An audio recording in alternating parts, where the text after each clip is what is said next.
If you knew that today might be your last, how would you live it?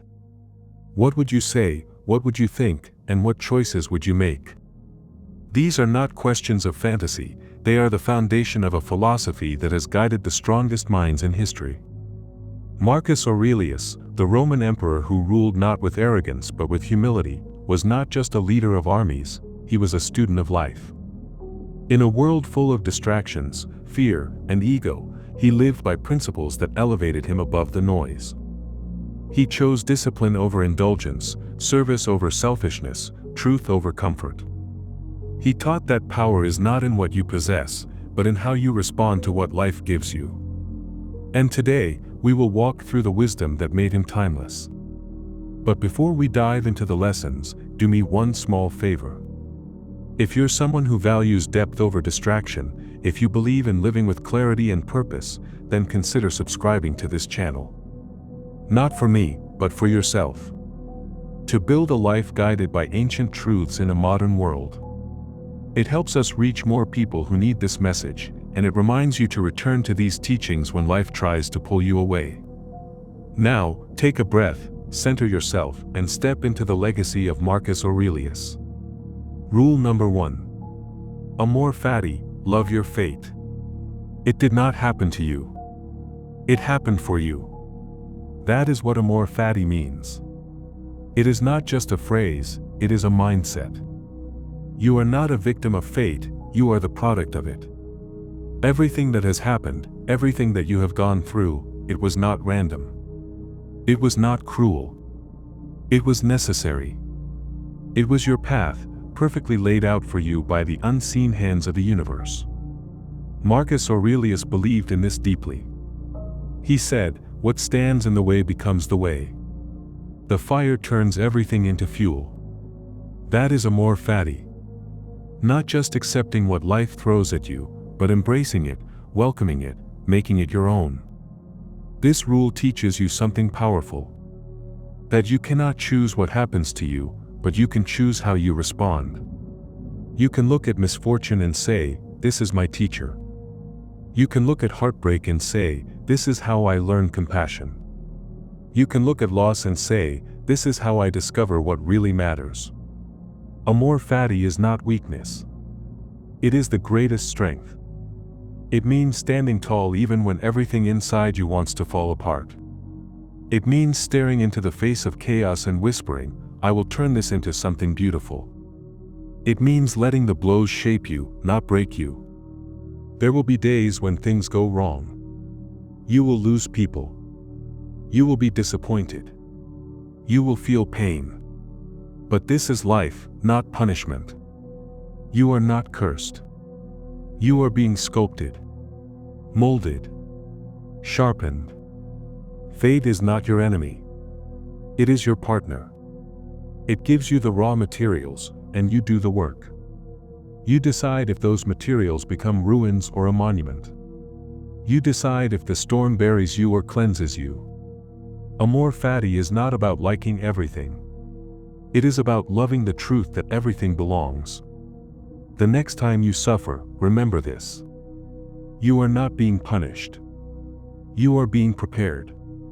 Prepared for something greater, something deeper. Amor fati is how you say yes to that preparation. It is how you say yes to the mystery, the pain, the challenge, the silence. It is how you say yes to life in all its forms. And when you say yes, life starts to open up in ways you never imagined. Amor fati. Love your fate. Make it yours. Make it something sacred. Rule number 2. Serve the common good. Marcus Aurelius believed that the true fruit of this life is good character and acts for the common good. It was never about self-glorification or chasing power for the sake of ego. Even when he held the most powerful seat in the world, he never let that power define him. Instead, he used it as a responsibility, a tool to serve others. This rule teaches you to shift your focus from personal gain to collective impact. It means asking yourself, how does my existence improve the lives of those around me? When you wake up in the morning, it is not about what you can get, it is about what you can give. That is not weakness, that is real power. You start to realize that fulfillment comes from contribution, not consumption. When Marcus faced the plague and saw people suffering all around him, he did not retreat into luxury or comfort. He walked through the imperial palace and began marking his possessions for sale. He sold the robes, the jewels, the fine things, because he knew those meant nothing if the people were in pain. That is what it means to serve. To put others ahead of your own convenience. To lead by example. To show the world that character is built not in moments of ease, but in the fire of difficulty. Every time you show up for someone, every time you choose integrity over advantage, every time you do the right thing when nobody is watching, you are living by this rule. Serving the common good is not about grand gestures. It is in the small decisions. It is in being kind when you do not have to be. It is in lifting someone up when they have nothing to offer you. It is in giving your time, your energy, your presence to something larger than yourself. That is how you create a life that echoes beyond your own.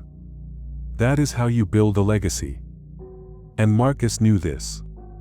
He did not study philosophy to sharpen his mind alone. He used it as a tool to shape his soul, to shape his decisions, to shape the world around him. When you serve others, you are also serving yourself in the deepest way possible. You are tapping into your higher self, the part of you that knows that meaning comes from giving, not getting. You start to see life not as a competition, but as a shared journey. A collective climb. A battlefield where we all stand side by side. This rule invites you to stop asking what the world owes you, and start asking what you can offer the world. It calls you to be a light, to be a helper, to be a builder. And in doing so, you become stronger, more focused, more alive. Marcus Aurelius served his people in the hardest of times. Now it is your turn. Serve with humility. Serve with honor. Serve not because it is easy, but because it is right. Rule number 3. Memento mori. You could leave life right now.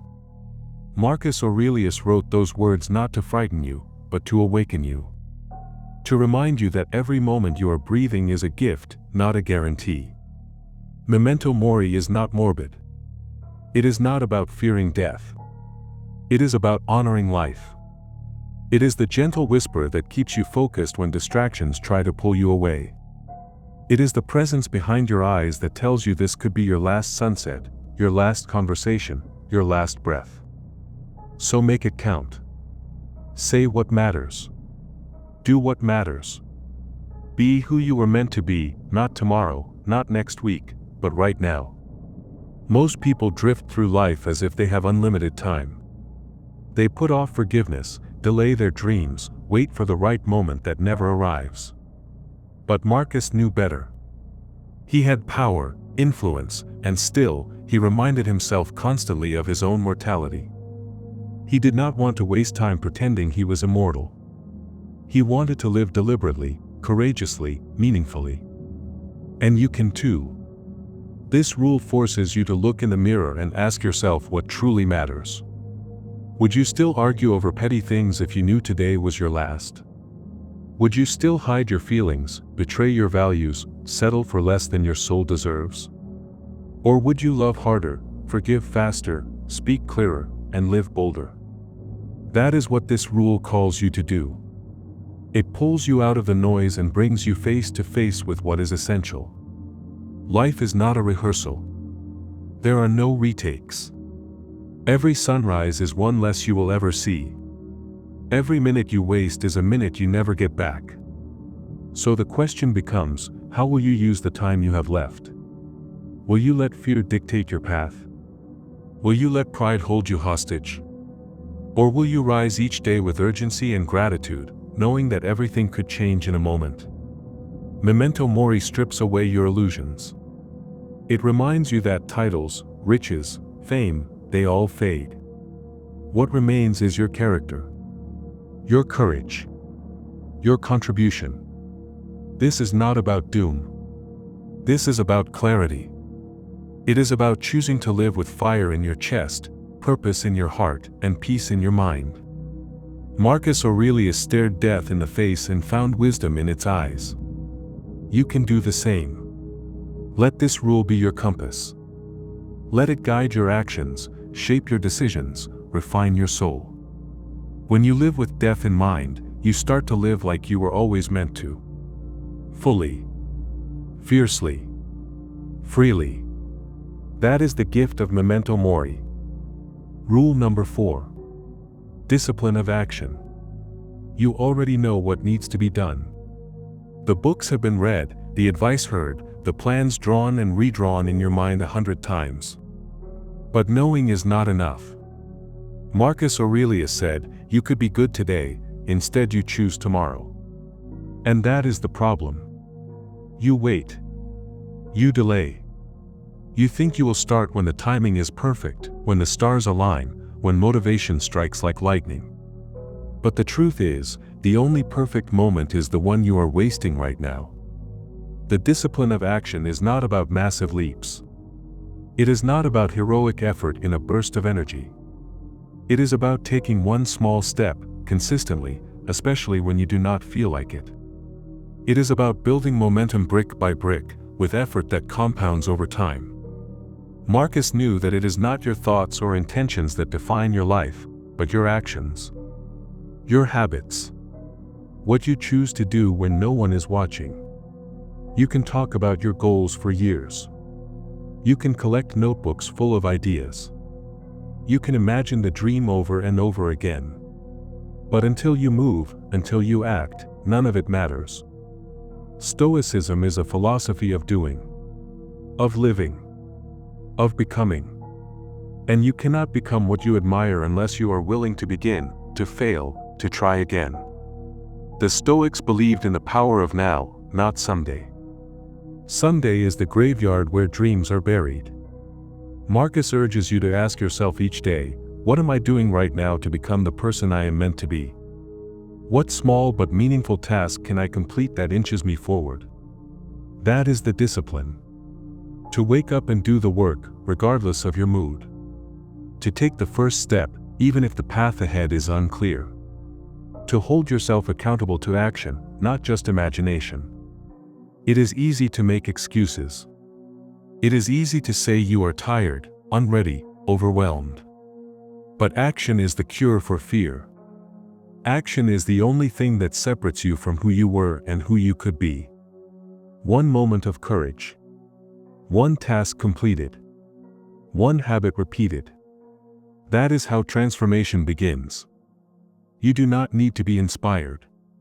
You need to be disciplined. You need to get up when you would rather lie down. You need to show up when it feels pointless. Because over time, that discipline becomes identity. And identity becomes destiny. So stop waiting. Stop telling yourself the story that tomorrow will be different. Make today different. Choose action. Choose movement. Choose progress. The Stoics did not wait for ideal conditions. They forged their character in fire. So must you. This is your moment. Do not let it slip. Rule number 5. You are the source of your anxiety. We like to believe that the stress we carry, the weight we feel on our shoulders, comes from the outside world. From deadlines, from traffic, from obligations, from people who let us down. But if you really sit in silence and examine it, you will discover what Marcus Aurelius discovered 2,000 years ago. The storm is not out there. The storm is within. During a brutal plague that devastated the Roman Empire, Marcus didn't say, "I escaped anxiety because I fixed the world." He said, "I escaped it because I discarded it. Because it was within me." That is a profound shift in how you view your inner turmoil. Your anxiety is not caused by events themselves, but by your judgments, your reactions, your refusal to let go. You think you're overwhelmed by your schedule, but it's your thoughts about the schedule. You believe you're drowning in pressure, but it's the expectations you attach to each task. You assume that the world is closing in, but it's your resistance to what is happening that tightens the walls. Once you realize that you are the source of your emotions, you also realize something even more powerful. You can choose a different response. You can choose calm. You can choose stillness. You can choose clarity. Stoicism is not about suppressing emotion. It is about understanding it. It's about taking ownership of your mental landscape. When you stop blaming the outside world for your suffering, you begin the process of freedom. You free yourself from being a victim of circumstance. You shift from reactivity to responsibility. The Stoics teach you to pause, to reflect, to ask, is this within my control? And if it's not, to let it go. Not to grip it tighter. Not to fight the wind. But to become like a tree, rooted and unshaken, even as the wind howls. You are not meant to be at the mercy of every passing wave of worry. You are meant to be the captain of your soul. Anxiety is real, but it is not eternal. It is a signal, not a sentence. Marcus reminds us that it is within us, which means it can be released by us. Through stillness. Through self-examination. Through courage. So the next time you feel that tightness in your chest, stop running from it. Sit with it. Look at it. Ask yourself what story you're telling. What belief you're holding. And then ask if it's serving you. You'll find that most of the time, it is not life that is weighing you down. It's the way you are carrying it. Change your grip. Soften your hold. Breathe. The world may not change, but your relationship with it can. And that is enough to change everything. Rule number 6. Ask yourself, is this essential? Life can feel overwhelming not because of how much we truly have to do, but because of how much we allow ourselves to do without questioning why. Marcus Aurelius had a remedy for this. He said to ask yourself with every word, every action, every thought, is this essential? Not important, not urgent, but essential. It is a powerful filter, one that strips away the unnecessary and leaves only what matters. So much of what we do each day is noise. We scroll, we say yes to things we do not care about, we follow routines that serve no purpose, we engage in drama that drains us, and all the while, we drift further from what we actually value. Marcus reminds us that most of what we say and do is not essential. If you can eliminate it, he said, you will gain time and tranquility. But it is not just about doing less. It is about doing fewer things better. It is about the depth and intention behind what you choose to keep. The Stoics were not minimalists just for the sake of simplicity.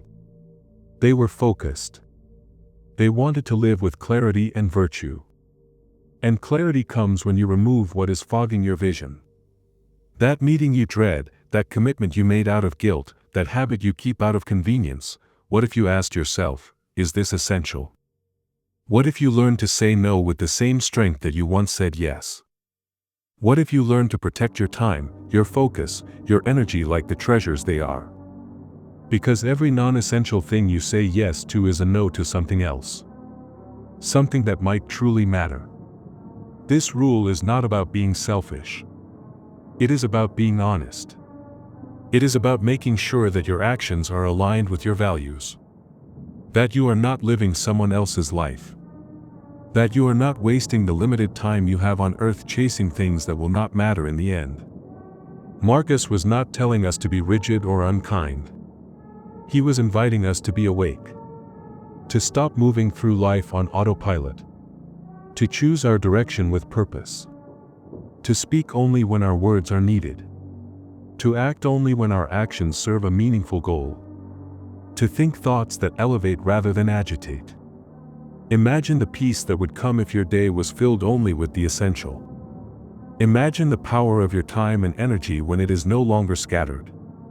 Ask yourself, is this essential, and watch your life become something simpler, quieter, but infinitely more meaningful. Rule number 7. Self-discipline is for you, not others. It is called self-discipline for a reason, because it begins and ends with you. Marcus Aurelius did not write meditations as instructions for others. He wrote it to himself. A mirror, a challenge, a guide. You are not here to manage others. You are not here to fix the world before you fix yourself. The discipline you practice is not a license to judge. It is a contract with your own soul. Nobody else signed up for it. You did. That is why Marcus says, be tolerant with others and strict with yourself.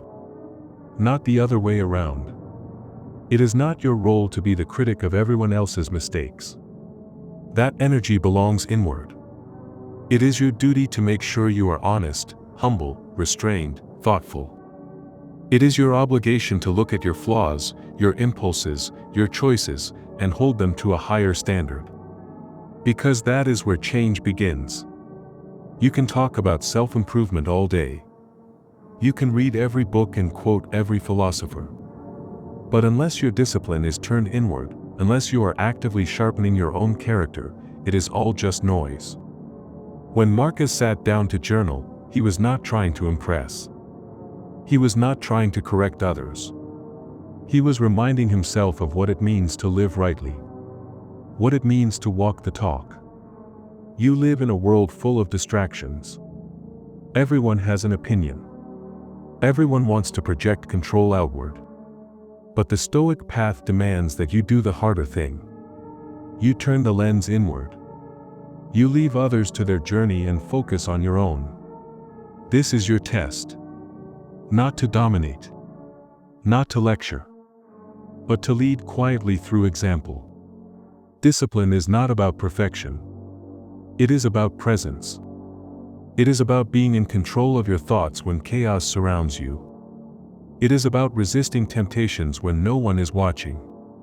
It is about saying no to what weakens you and yes to what strengthens you, even when it is hard.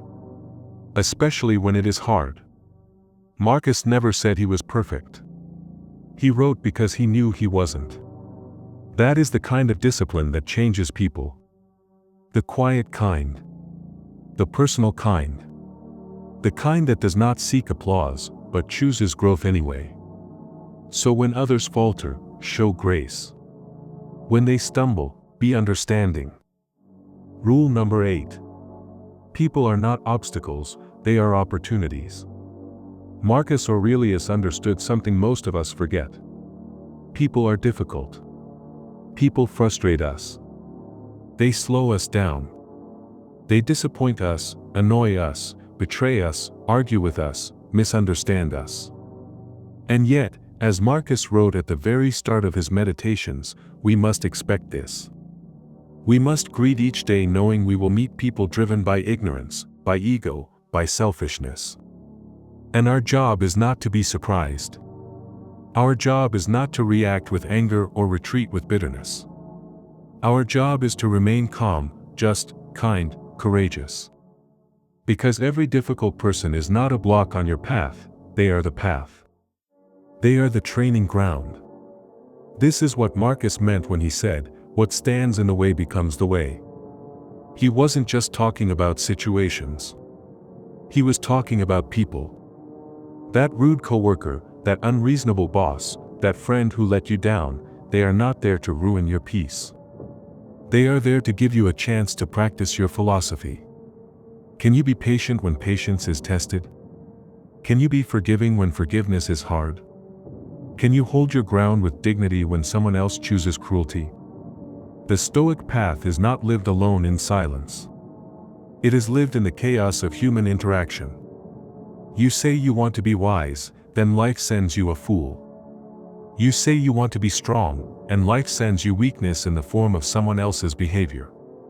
And that is your cue. Your opportunity. Your test. Marcus reminds us not to resent others, but to use them. Not in a manipulative way, but in a transformative one. Let their behavior shape you, refine you, push you to become better. You do not need everyone to behave the way you want. You need only one thing, to remain who you are no matter who they are. The Stoic way is to use every frustration, every injustice, every betrayal as fuel. Not to burn others, but to burn away what is unnecessary in yourself. Impatience, pettiness, fragile pride. These things dissolve when you treat every encounter, no matter how hostile, as a lesson.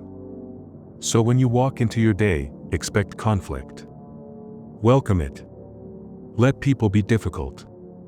Let them be rude. Let them be themselves. And you be the example. You be the one who shows restraint. You be the one who smiles inwardly, knowing that this moment, this person, is here to teach you something. That is how Marcus lived. That is how we are meant to live. People are not your enemies. They are mirrors.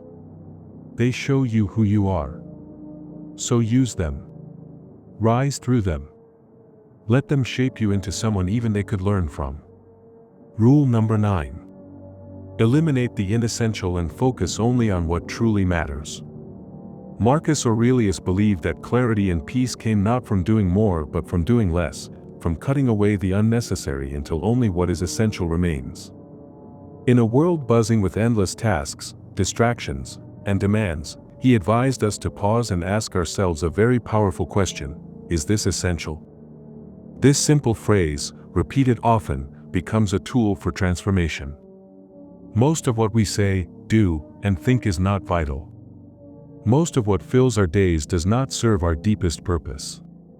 Marcus reminds us that when we strip away the non-essential, we gain the double reward of doing fewer things and doing them better. This is not about laziness. This is not about inaction. It is about precision. It is about depth. Imagine a sculptor chipping away at a block of marble, removing everything that is not the statue. That is how we are meant to approach life. Every obligation, every conversation, every mental loop, they must all pass through this filter. Is this essential?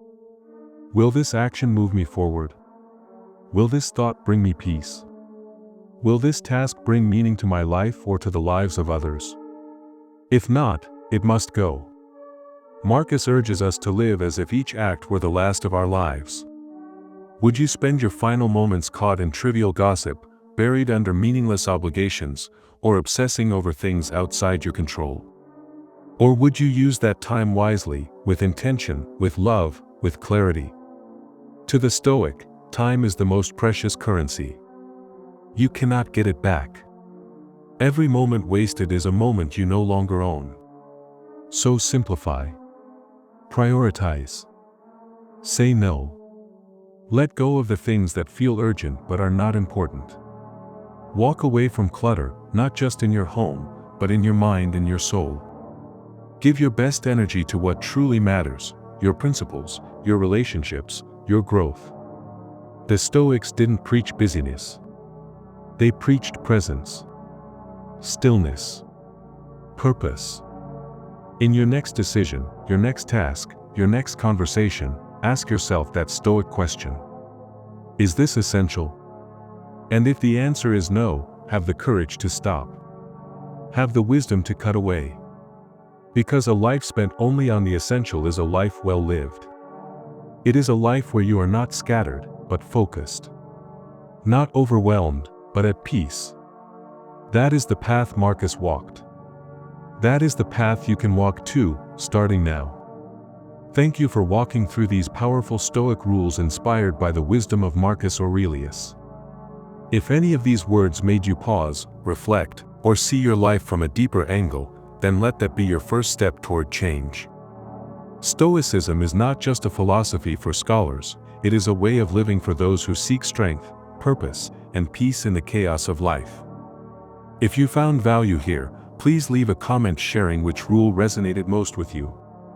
It helps create a space for like-minded thinkers to grow together. Give this video a like to support more timeless wisdom, and if you haven't already, subscribe to Stoic Legacy. New videos drop every week to keep your mind sharp and your spirit grounded. Until next time, remember, stillness is power, clarity is freedom, and the way you live is your true legacy. Stay stoic and build your Stoic legacy.